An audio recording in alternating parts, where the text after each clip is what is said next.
Love is perhaps the most talked about, sung about, and searched for experience in human life. Yet for all our fascination with it, love remains beautifully mysterious.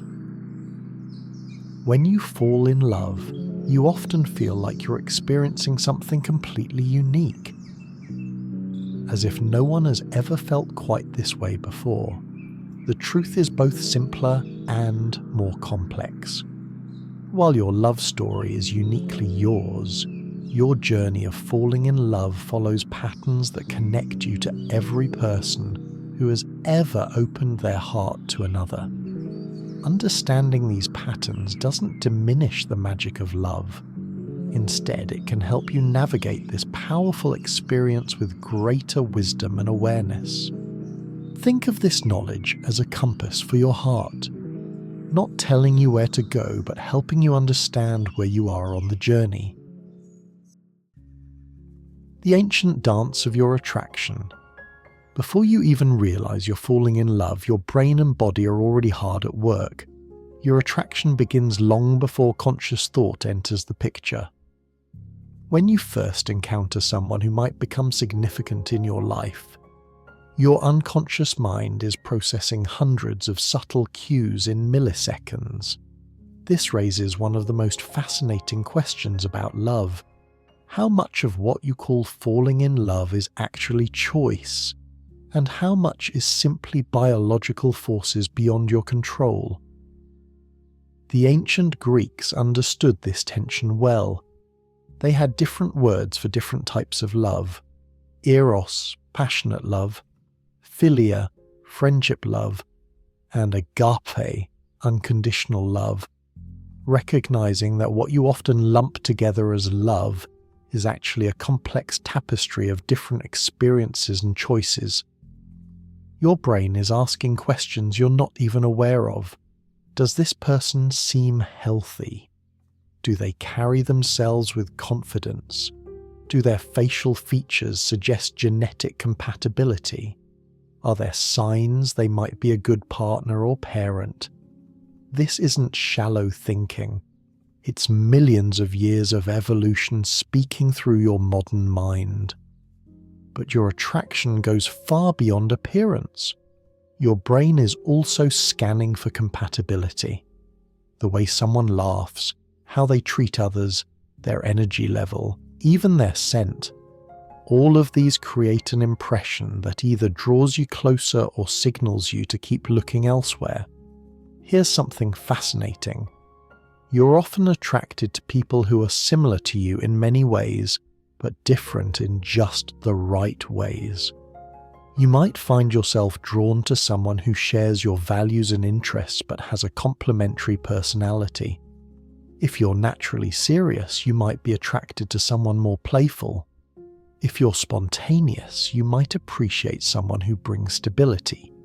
This attraction phase is powered by dopamine, the same chemical involved in all anticipation and reward. Your brain literally treats the possibility of connection with this person as a prize worth pursuing. This is why early attraction can feel so energizing. You're running on nature's own reward system. When you talk about having chemistry with someone, you're describing something very real. The feeling of chemistry emerges when your attraction moves from simple interest to something deeper and more compelling. This is where your journey of falling in love really begins to unfold. But here you encounter a paradox that has puzzled thinkers for centuries. If love is primarily chemical and biological, what does that mean for its meaning and value? Does understanding the neurochemistry of love diminish its significance? Or does it make it more miraculous that such profound meaning can emerge from molecular interactions? The thinker Simone de Beauvoir suggested that love becomes authentic, not despite its biological foundations, but through your conscious choices about how to respond to these feelings.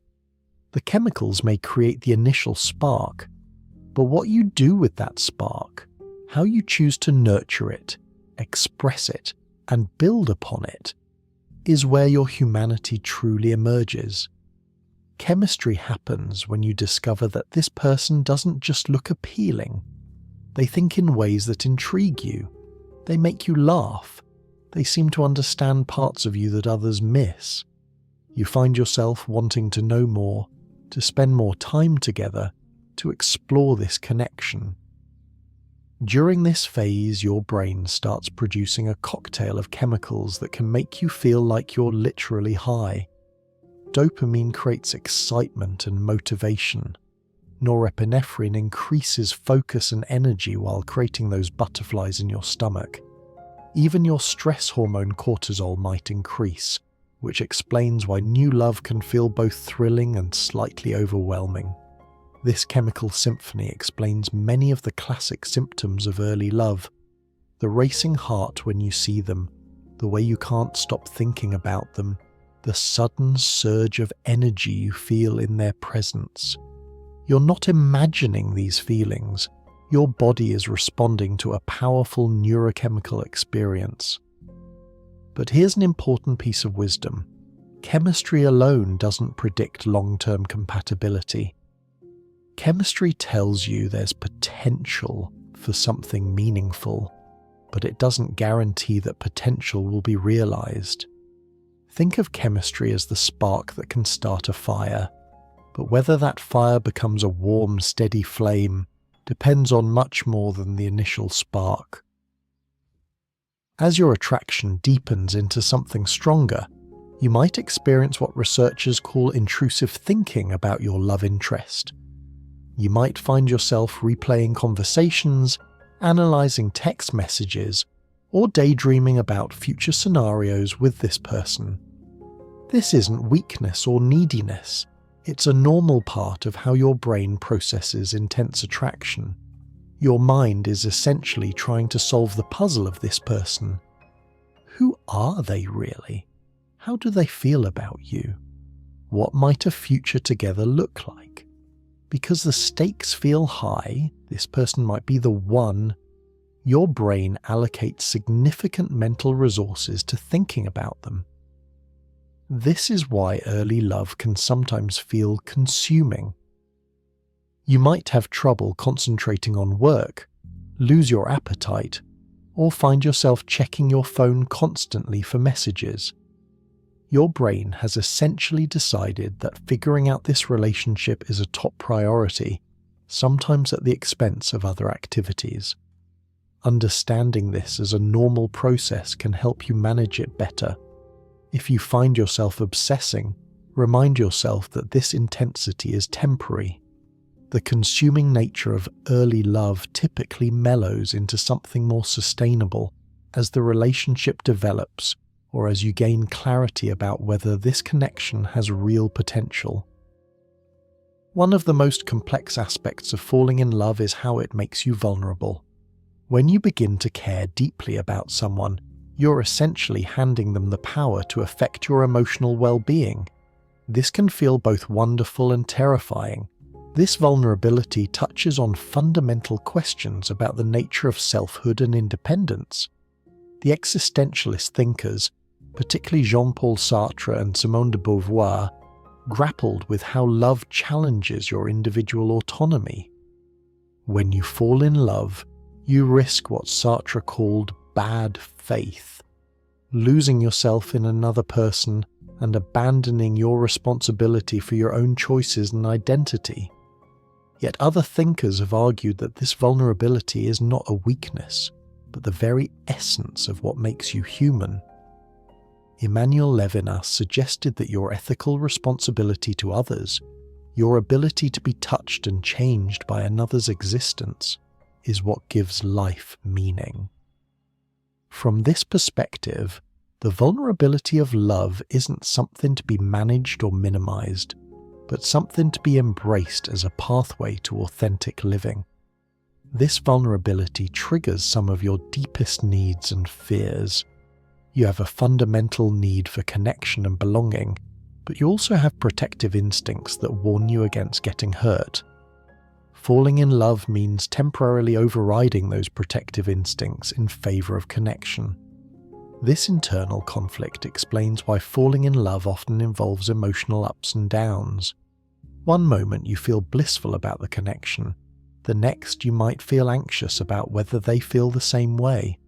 This emotional roller coaster isn't a sign that something is wrong. It's a natural response to the vulnerability that love requires. You navigate this vulnerability best when you understand that some emotional risk is inherent in love. You don't try to eliminate the risk, which is impossible, but you accept it as the price of potentially experiencing something beautiful. You protect yourself not by building walls, but by choosing your emotional investments wisely. As you fall in love, your mind begins constructing a narrative about this person and your relationship. This is one of the most important processes to understand, because the stories you tell yourself significantly influence how your love develops. This storytelling aspect of love connects to deep questions about the nature of truth and perception. The German thinker Friedrich Nietzsche argued that there are no facts, only interpretations. In love, this becomes particularly relevant. You never see your beloved objectively, but always through the lens of your own needs, fears, hopes, and past experiences. The Buddhist tradition offers another perspective on this narrative-making tendency. Buddhist teaching suggests that much of your suffering comes from your attachment to stories about yourself, others, and what should happen. When you fall in love, you often create elaborate stories about what this relationship means and where it should lead. Learning to hold these stories lightly, to remain present with what actually is rather than what you hope might be, can lead to both greater peace and more authentic connection. In the early stages, these stories tend to be overwhelmingly positive. You focus on every sign that this person is wonderful and that they care about you. You might find yourself interpreting ambiguous signals in the most favourable light possible. A quick text response means they're thinking about you. A slower response means they're playing it cool but definitely interested. This positive storytelling serves an important function. It gives you the courage to continue pursuing the connection despite the inherent uncertainty. But it can also lead you astray if you're not careful. Sometimes you fall in love with your story about a person rather than the actual person. Your wisest approach is to stay aware of your storytelling while allowing yourself to hope. Notice when you're filling in gaps with assumptions. Pay attention to actual evidence of compatibility and mutual interest, rather than just the evidence you want to see. This doesn't mean being pessimistic. It means being grounded in reality while remaining open to possibility. Falling in love involves a gradual process of you revealing yourself while discovering the other person. This dance of revelation is delicate and crucial to how your love develops. Share too much too quickly, and you might overwhelm the other person or come across as desperate. Share too little, and the connection can't deepen. The sweet spot is what researchers call graduated self-disclosure. You reveal slightly personal things and see how they're received. If the other person responds with interest and reciprocates with their own revelations, you can gradually share more meaningful aspects of yourself. This process serves multiple purposes. It allows you to gauge the other person's level of interest and emotional availability. It helps you determine whether they're someone who can handle and appreciate your authentic self. And it creates intimacy through the mutual sharing of inner worlds. The magic happens when you discover that this person not only accepts what you reveal, but genuinely finds it interesting or endearing. When someone appreciates parts of you that you might have worried were too weird, too intense, or too different, it creates a profound sense of being seen and valued for who you really are. Almost everyone who falls in love grapples with the fear that they won't be enough for the other person. This fear can manifest as anxiety about your appearance, personality, past or future prospects. You might find yourself wondering, am I interesting enough, attractive enough, successful enough? Will they eventually see my flaws and lose interest? This fear touches on one of life's oldest questions. What gives you worth and value? The Stoic thinkers like Marcus Aurelius and Epictetus taught that your value comes from your character and your choices, not from external validation or others' opinions of you. From this perspective, your fear of not being enough for someone else reflects a fundamental misunderstanding of where your worth actually lies. The existentialists would add another layer. They argued that you are constantly creating yourself through your choices and actions. There is no fixed self that is either enough or not enough. You're always in the process of becoming. This means that rather than worrying about whether you're enough for someone else, the more important question becomes, are you becoming the person you want to be? Are you living authentically and making choices that reflect your deepest values? This fear is so common because love makes your need for acceptance feel urgent and personal. When you care deeply about someone's opinion of you, the stakes feel incredibly high. Their potential rejection doesn't just mean this particular relationship won't work out. It can feel like a judgment on your fundamental worth as a person. The truth is that this fear, while painful, often reflects deeper questions about self-worth that existed long before this person entered your life. Falling in love can shine a spotlight on insecurities you might normally keep in the background. In some ways, this is actually helpful.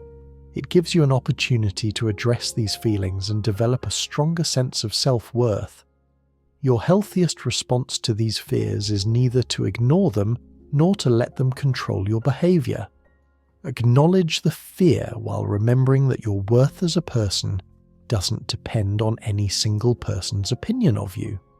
If this person doesn't appreciate who you are, it says nothing about your fundamental value. It simply means you're not the right match for each other. One of the most crucial phases in your falling in love is when the initial idealization begins to encounter reality. In the early stages, it's natural for you to focus primarily on the positive aspects of your love interest. Your brain is literally biased towards seeing them in the best possible light. But as you spend more time together and learn more about each other, you inevitably discover that this person is human. They have flaws, quirks, bad days, and ways of thinking that don't always align with yours. This doesn't mean your initial attraction was wrong. It means you're moving from fantasy toward genuine knowledge of who this person really is. This transition can be challenging for you.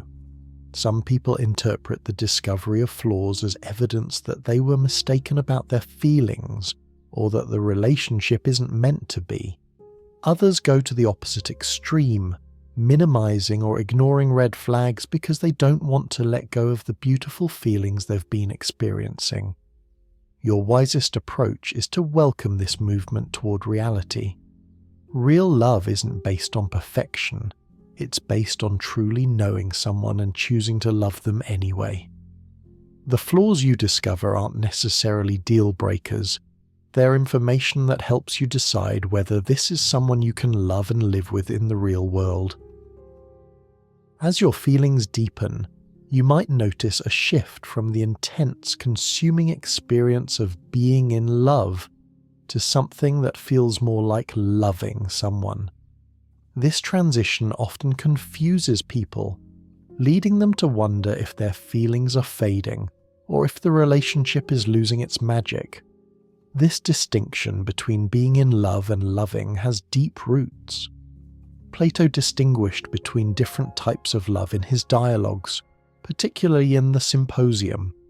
He described a progression from physical attraction, what you might call being in love, to a deeper appreciation of the beloved's soul and character, and ultimately to love of the good, and beautiful itself. The medieval thinker Thomas Aquinas built on this, arguing that true love is not primarily a feeling but an act of will, a choice to seek the good of the other person. From this perspective, your shift from being in love to loving represents a maturation from emotion-driven attraction to character-driven commitment. Eastern traditions offer yet another lens. The Taoist tradition speaks of Wu Wei, effortless action that flows from deep understanding rather than forced effort. Mature love often has this quality. It becomes less effortful and dramatic, but more deeply rooted and naturally expressing.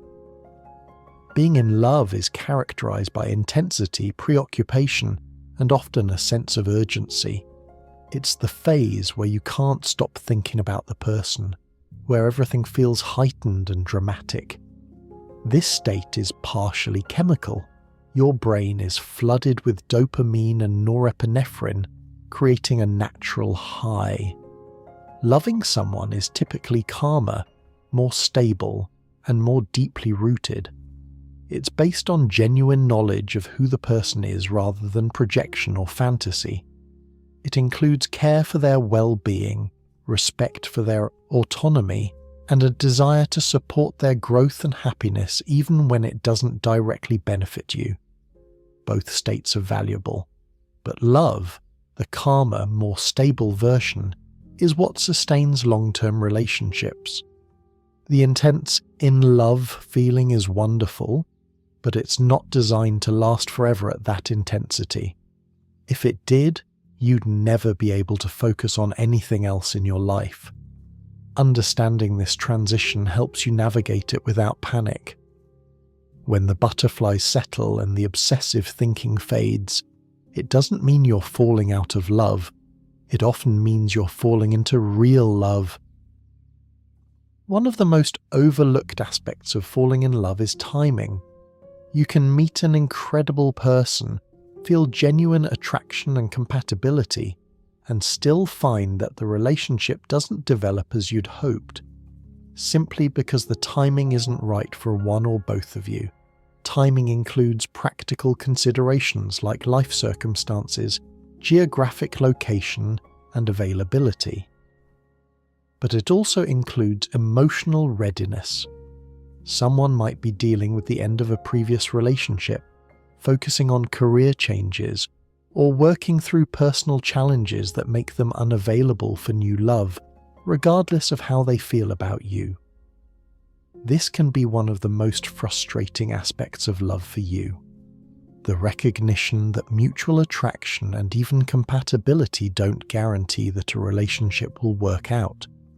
Sometimes the most loving thing you can do is accept that the timing isn't right and release your attachment to a particular outcome. Understanding the role of timing can also help you be more patient with yourself and others. If someone isn't ready for the depth of connection you're offering, it's rarely a rejection of you personally. It's often simply a reflection of where they are in their life journey. You bring a unique blueprint to love, shaped by your early experiences with caregivers and refined through subsequent relationships. These patterns, known as attachment styles, significantly influence how you experience and express love. You might have a secure attachment style.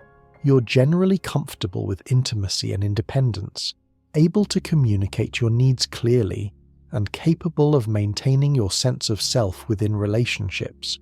When you fall in love, you tend to approach it with openness and reasonable expectations. You might have an anxious attachment style, characterized by a deep desire for closeness but also fear of abandonment. When you fall in love, you might experience more intense anxiety about the relationship, need more reassurance from your partner, and struggle with the uncertainty inherent in new relationships. Or you might have an avoidant attachment style, feeling uncomfortable with too much closeness and preferring to maintain emotional distance. You might find yourself pulling away just when things start to get serious, or sabotaging relationships that are going well. Understanding your attachment style isn't about labeling yourself or using it as an excuse for problematic behavior. It's about developing awareness of your patterns so you can make more conscious choices in love.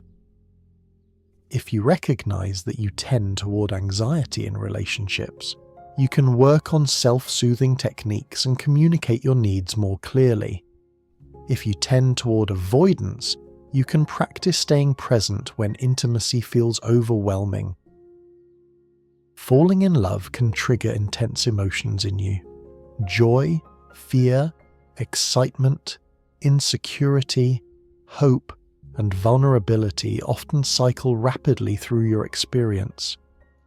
Learning to regulate these emotions without suppressing them is one of the most valuable skills you can develop for love and life in general. Your emotional regulation doesn't mean controlling your feelings or pretending you don't feel what you feel. It means acknowledging your emotions while choosing how to respond to them. When you feel anxious about whether someone likes you back, you can notice the anxiety without immediately texting them for reassurance. When you feel excited about future possibilities, you can enjoy the feeling without making premature plans. This skill becomes especially important when love doesn't unfold as smoothly as you'd hoped. Rejection, misunderstandings, and disappointments are all normal parts of your love journey. You navigate these challenges best when you can feel your emotions fully while still making wise decisions about how to respond. Developing emotional regulation takes practice, but it starts with simple awareness. Notice what you're feeling without immediately judging it as good or bad. Ask yourself what this emotion is trying to tell you. Then consider what response would serve your highest good and the good of the relationship. One of the hardest lessons in love is accepting how little control you actually have over the outcome. You can't make someone fall in love with you, no matter how perfect you try to be for them. You can't control whether the timing will be right, whether they're emotionally available, or whether your life circumstances will align. This lack of control brings you face to face with what ancient thinkers called the problem of other minds. You can never truly know what another person is thinking or feeling. You can observe their actions, listen to their words, and make educated guesses, but their inner world remains fundamentally mysterious to you. The Stoics understood this deeply. They taught that you can only control your own thoughts, actions, and responses, never the thoughts, actions, and responses of others. Marcus Aurelius wrote, "You have power over your mind, not outside events. Realize this, and you will find strength." In love, this means focusing your energy on being authentic, kind, and open while releasing attachment to how others respond. This lack of control can be terrifying for you, especially when you care deeply about the outcome. It's natural for you to try to influence things, to present your best self, to be thoughtful about how you communicate, to create opportunities for connection. These efforts aren't futile, but they work best when they come from a place of authentic expression rather than attempted manipulation. The paradox of love is that the more desperately you try to control it, the more likely you are to push it away. Love flourishes in an atmosphere of freedom and choice. When someone feels pressured or pursued too intensely, their natural response is often to create distance. This doesn't mean being passive or giving up on love. It means focusing your energy on what you can control, being your authentic self, communicating clearly, treating others with kindness and respect, while releasing attachment to specific outcomes. Falling in love often catalyzes personal growth in unexpected ways. When you care deeply about someone and want the relationship to work, you're motivated to become the best version of yourself. You might find yourself addressing habits that don't serve you, developing better communication skills, or confronting fears you've been avoiding. This transformative aspect of love connects to ancient wisdom about human flourishing. Aristotle wrote about eudaimonia, often translated as happiness, but really meaning something closer to human flourishing or living well. He argued that you become your best self not in isolation, but through meaningful relationships with others. Love has this unique ability to show you both who you are and who you might become.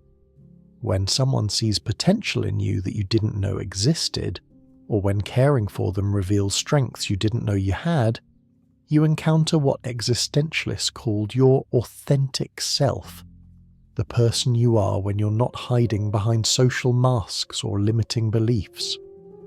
This growth isn't always comfortable for you.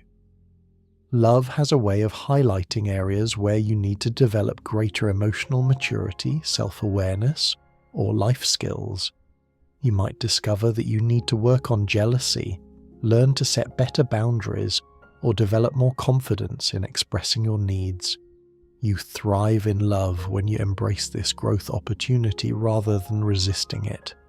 You see the challenges that love brings not as obstacles but as invitations to become more complete. You understand that the goal isn't to find someone who accepts all your limitations, but to find someone who inspires you to transcend them. This perspective transforms love from something that happens to you into something that develops you. Even relationships that don't last can be incredibly valuable if they help you grow into a more loving, aware, and emotionally mature person.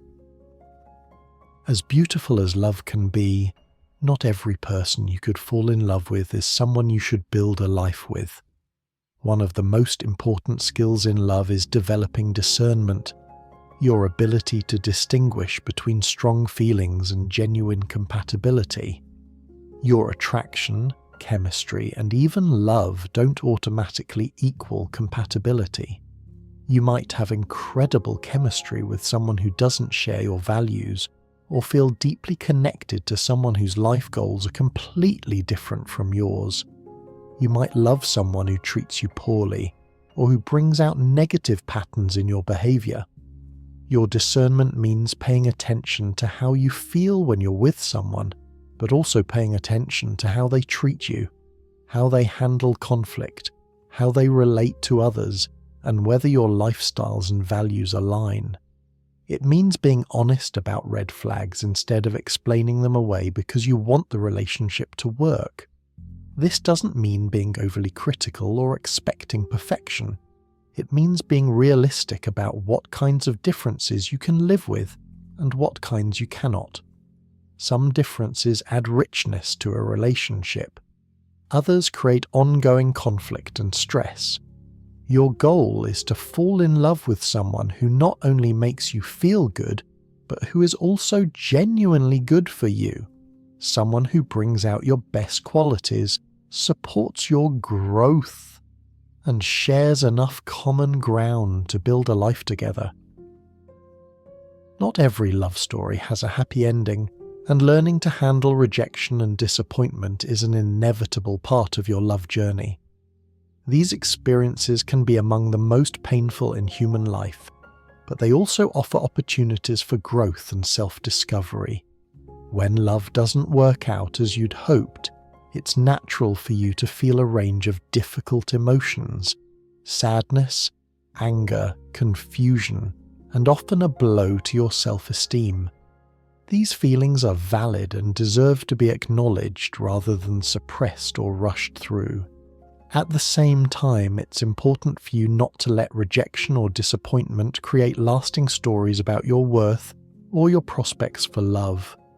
One person's inability to see your value doesn't diminish your actual value. One relationship not working out doesn't mean you're destined to be alone. You recover best from romantic disappointments when you can grieve the loss while maintaining perspective about what it means. You understand that compatibility is complex and that sometimes two good people simply aren't right for each other. You use the experience to learn more about yourself and what you want in a partner, rather than just focusing on what went wrong. Perhaps the greatest challenge in love is maintaining your courage to keep opening your heart despite the risk of getting hurt. Every person who has loved deeply has also experienced some form of heartbreak. The question becomes, will you let that pain close you off from future love, or will you use it to love more wisely? This dilemma touches on fundamental questions about how you should respond to suffering. The Buddhist tradition teaches that attachment is the root of suffering. When you cling too tightly to outcomes, you create your own pain. Yet Buddhism doesn't advocate for emotional numbness or withdrawal from relationships. Instead, it suggests learning to love without attachment, to care deeply while holding outcomes lightly. The existentialists offered a different perspective. They argued that the risk of suffering is the price of living authentically. Sartre wrote that you are condemned to be free. You must make choices without guarantees about how they will turn out. In love, this means accepting that heartbreak is always possible, but choosing to love anyway because the alternative, a life closed off from deep connection, is not truly living. Your courage to love again doesn't mean being reckless with your heart or ignoring red flags. It means being willing to be vulnerable with the right person, even though vulnerability always involves risk. It means trusting that your capacity to heal from heartbreak is stronger than your fear of experiencing it. This courage often develops gradually in you. You might need time to process past hurts, to rebuild your confidence, or to clarify what you want in a relationship. There's no timeline for this healing. You move at your own pace. But eventually, if you want love in your life, you have to be willing to risk your heart again. The alternative, protecting yourself so thoroughly that you never get hurt, also means never experiencing the joy, growth, and connection that love offers. While falling in love is largely something that happens to you, building lasting love is something you do intentionally. It requires you to move beyond the initial chemistry and excitement, to create a relationship based on mutual respect, shared values, and genuine partnership. Your lasting love requires several key elements. Your ability to communicate effectively about both positive and difficult topics. Your willingness to work through conflicts constructively, rather than avoiding them or fighting destructively. Respect for each other's autonomy and individual growth, and shared commitment to the relationship's well-being. It also requires realistic expectations from you. No person or relationship is perfect. Your lasting love isn't about finding someone who never disappoints you. It's about finding someone whose particular imperfections you can live with, and whose strengths genuinely complement your own. You build love that lasts when you understand that the relationship itself needs ongoing attention and care. You don't assume that love alone is enough to sustain a partnership. You actively work to maintain connection, resolve problems, and adapt to changes in yourself and your circumstances. Beyond the personal joy and fulfillment that love brings you, there's often a deeper purpose to your experience of falling in love. Love has a way of expanding your capacity for empathy, teaching you about sacrifice and compromise, and connecting you to the fundamental human experience of caring for someone beyond yourself. This connects to ancient questions about the meaning and purpose of your existence. Many wisdom traditions suggest that you find your deepest fulfillment not through individual achievement or pleasure, but through connection and service to something larger than yourself. Love, in this view, is not just a pleasant experience for you, but a pathway to meaning. The German thinker Martin Buber distinguished between I-it relationships, where you treat others as objects, and I-thou relationships, where you encounter others as full subjects worthy of respect and care. Love, at its best, is your ultimate I-thou relationship, one where you see and respond to the full humanity of another person. Levinas went even further, arguing that your face-to-face encounter with another person is the foundation of all ethics and meaning. When you truly see another person, really see them, not just your projection of what you want them to be, you discover your responsibility to care for their well-being. Love becomes not just a feeling, but a recognition of your fundamental interconnectedness. When you love someone deeply, you begin to understand viscerally that another person's happiness matters as much as your own. This can be a profound shift in perspective, moving you from a primarily self-centered worldview to one that includes genuine concern for others. Love also teaches you about the complexity of human nature. When you truly know and love someone, you see firsthand how people can be simultaneously strong and vulnerable, generous and selfish, wise and foolish. This understanding often makes you more compassionate toward everyone, including yourself. Many people find that their experience of deep love, whether it lasts or not, changes them in fundamental ways. You become more open, more empathetic, more willing to take emotional risks, and more appreciative of the preciousness of human connection. Embracing your journey. Perhaps the most important wisdom about falling in love is for you to embrace it as a journey, rather than focusing solely on the destination. Whether any particular love story ends in lasting partnership or not, your experience of loving and being loved is valuable in itself. This perspective aligns with ancient wisdom about how to live well. The Stoics taught that you should focus on the process rather than outcomes, on how you show up in each moment rather than what you get in return.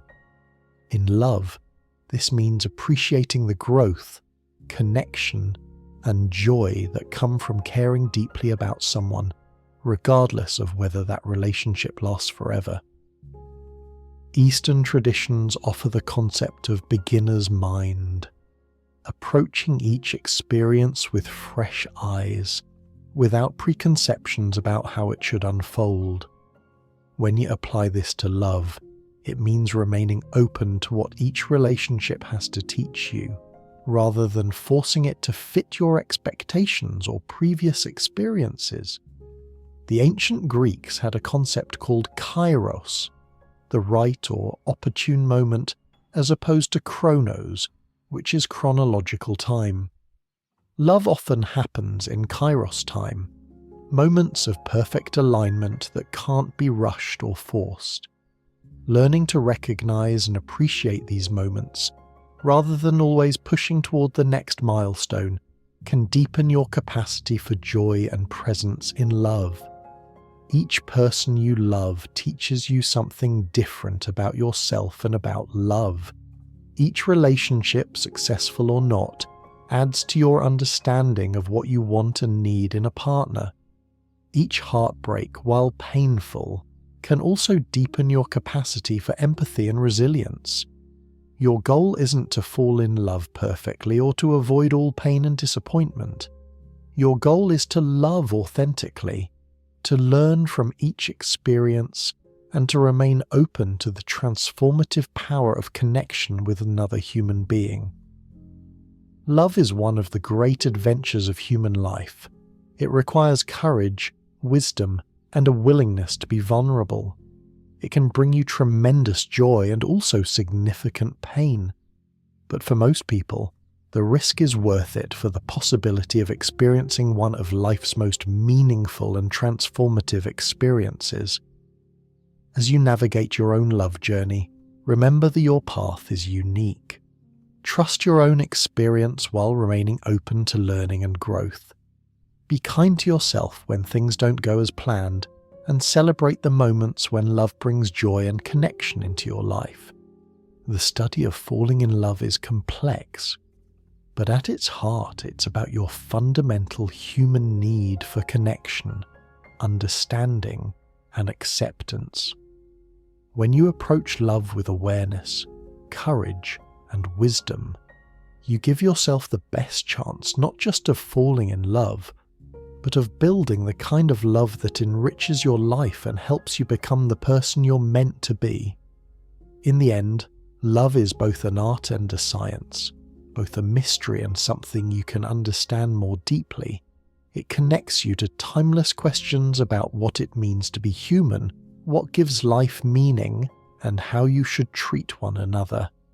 The more you learn about both the science behind your feelings and the wisdom traditions that have grappled with love's mysteries, the better equipped you'll be to navigate love's challenges and fully appreciate its gifts. Ancient wisdom and modern understanding both point to the same truth.